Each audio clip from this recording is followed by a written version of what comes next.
From Turtle Island to the sands of ancient Babylon, both of our peoples have a history of time when our foundations was strong.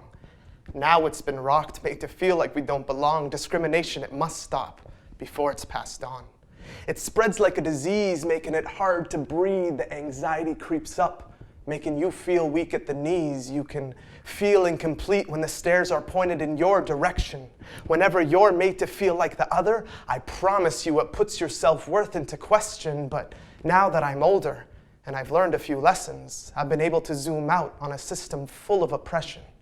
Systematic racism is institutionalized from such a young age, from Disney movies to playful caricatures. Those racialized dolls can only constrain it. Becomes like training, playing cowboys and Indians.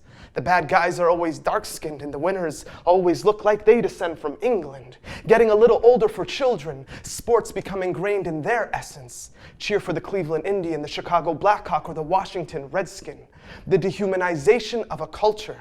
It gets perpetuated in the news, and it doesn't help when racist teachers aren't screened for their views. Presenting false truths can make a child hate their identity, especially when they are addressed by their peers strictly based on their ethnicity. Forcing antisocial tendencies, how do you reverse an attempt to completely try and eliminate a culture? Well, it's got to start with examining the foundations of that crooked structure. They tell us to be patriotic and we need to be proud of our history, like Columbus Day being celebrated and his mission considered a victory. We can't stand for that bigotry. We have to see what the future holds in store. Gotta become active, like the principles of idle no more. We're fighting a war and it starts on the inside. Look within yourself, see what you can find. Sharpen up your mind and see through the silly politrics, policies that are problematic unless you are in that social class that is dominant. No money for social improvement, but of course, build another monument. Residential schools and internment camps. Is this the land of the tolerant?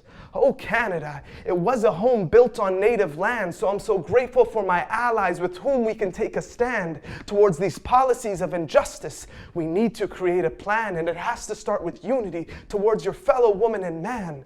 Call them brothers and sisters, see them as friends that you haven't yet made. These values they call modern come from the traditional indigenous ways. So I'm so thankful to breathe this clean air and have the ability to visit all these beautiful rivers and forests in an instant. If you come from European descent, I gotta ask you, what gives you the right to be such a strong immigration critic in the system of colonial creation? Nobody wants to be reduced to simply a statistic. So to Canada's First Nations, do I acknowledge that I am thankful, honored, and grateful to be an immigrant in your district.